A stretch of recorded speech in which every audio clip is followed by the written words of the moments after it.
Hello student, आपका मेरे channel पर बहुत बहुत स्वागत है। Good morning everyone. आज आपकी नई सुबह एक नई किरण लेकर आएगी। हर नई सुबह कुछ न कुछ हम सबको सिखाती है और कल बीता हुआ कल हमें कुछ न कुछ शिक्षा देकर जाता है। इसलिए हमें भी अपने उन्नति की ओर हमेशा एक कदम बढ़ाना चाहिए। प्रतिदिन एक एक कदम बढ़ाकर हम जिस तरह से हम एक एक बूंद से सागर भर सकते हैं, उसी तरह से एक एक बूंद, एक एक दिन का कदम, एक एक पढ़ाई, एक एक कॉन्सेप्ट को पूरा करने से हम सबकी उन्नति होगी और हमें लक्ष्य की ओर ये कदम ले जाएंगे। तो आइए हम चलते हैं एक न्यू टॉपिक पर, जो टॉपिक है आपकी जनजातियों से संबंधित। जनजातियों के बारे में आप जानते हैं। सबसे पहले जनजातियों की विशेषताएं आपको याद होनी चाहिए। जनजाति किसे कहते हैं? जनजाति एक निश्चित क्षेत्र में रहते हैं, जिनकी एक विशेष संस्कृति होती है, जिनकी एक विशेष भाषा होती है, जो अंतर्विवाही होते हैं और जनजाति की एक राजनीतिक स्थिति होती है। जनजातियों की अलग एक पहचान होती है। भारत की सबसे बड़ी जनजाति आप जानते हैं भील है, उसके बाद गोंड है, उसके बाद संथाल है। 2011 की जनगणना के अनुसार सबसे पहले भील जनजाति है, उसके बाद गोंड है, फिर संथाल है। तो इस तरह से जनजातियों का आप देखें कि जनजातियों की जनसंख्या के आधार पर उनका पद क्रम रखा गया है। तो इस तरह से जनजातियों की आपने विशेषताएं देखी। जनजातियों के बारे में बहुत से थिंकरों ने अध्ययन किया है, जैसे मजूमदार ने किया है, रिवर्स ने किया है और जी.एस. घुरिये ने किया है, एम.एन. श्रीनिवास ने किया है। उन्होंने कई जाति वहाँ मैसूर की जातियों का अध्ययन किया है। उन्होंने प्रभु जाति की बात की है। इसी तरह एस.सी. दुबे ने भी किया है। आप देखें एस.सी. राय ने किया है, शरद चंद्र राय ने भी किया है, मजूमदार ने किया है, हो जनजाति का सिंह भूमि, झारखंड के सिंह भूमि हो जनजाति का अध्ययन किया है। तो आपने देखा कि आप जानते होंगे कि विभिन्न समाजशास्त्री इसमें इन्वॉल्व हैं अध्ययन क्षेत्र में।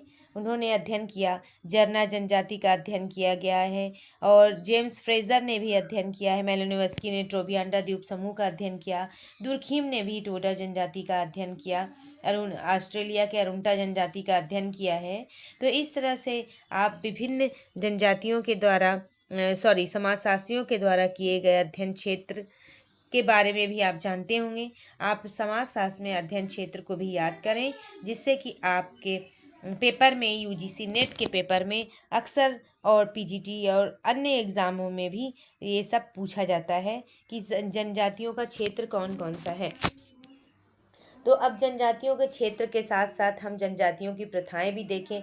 देखिए कौन कौन सी जनजाति हैं जो कृषि कार्य में संलग्न है, कुछ शिकार में संलग्न है, कुछ भैंस पालन या पशुपालन में संलग्न है। तो इस तरह की जनजातियों की आर्थिक व्यवस्था भी अलग अलग उनकी जनसंख्या के आधार पर है। तो अब आप देखें कि बहुत सी ऐसी जनजातियां हैं जो भारतीय समाज में समन्वय कर चुकी हैं और बहुत सी जनजातियां ऐसी हैं जो भारतीय समाज में समन्वय नहीं करके अलग ही दिखाई देती हैं। उनकी अलग ही एक पहचान दिखाई देती है। जैसे अब अंडमान निकोबार द्वीप समूह,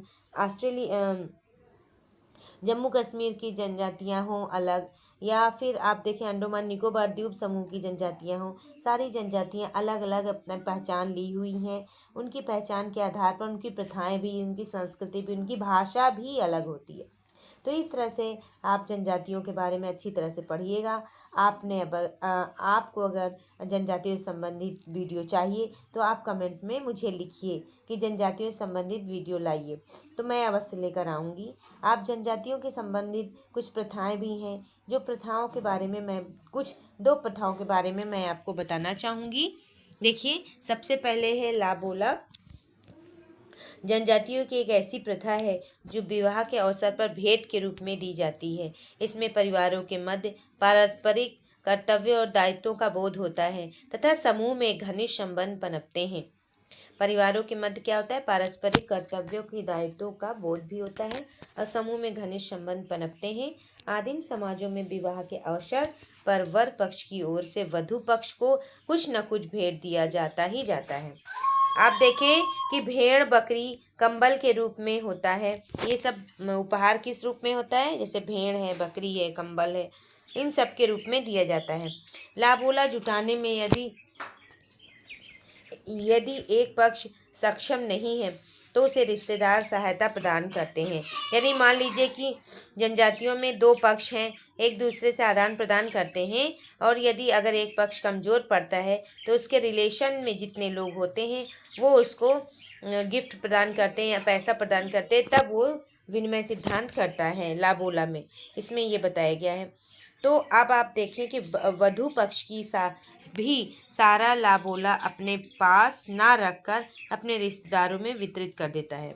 और जो वधु पक्ष होता है, अपना जो भी धन संपत्ति उपहार मिलता है इस विवाह में, तो लोग क्या करते हैं, वो अपने पास नहीं रखते हैं बल्कि रिश्तेदारों में वितरित कर देते हैं। ऐसा किसके अंदर मतलब किस पक्ष में है, ये वधु पक्ष में होता है। देखिए, लाबोला जुटाने में यदि एक पक्ष सक्षम नहीं है तो उसे रिश्तेदार सहायता प्रदान करते हैं, एक बात।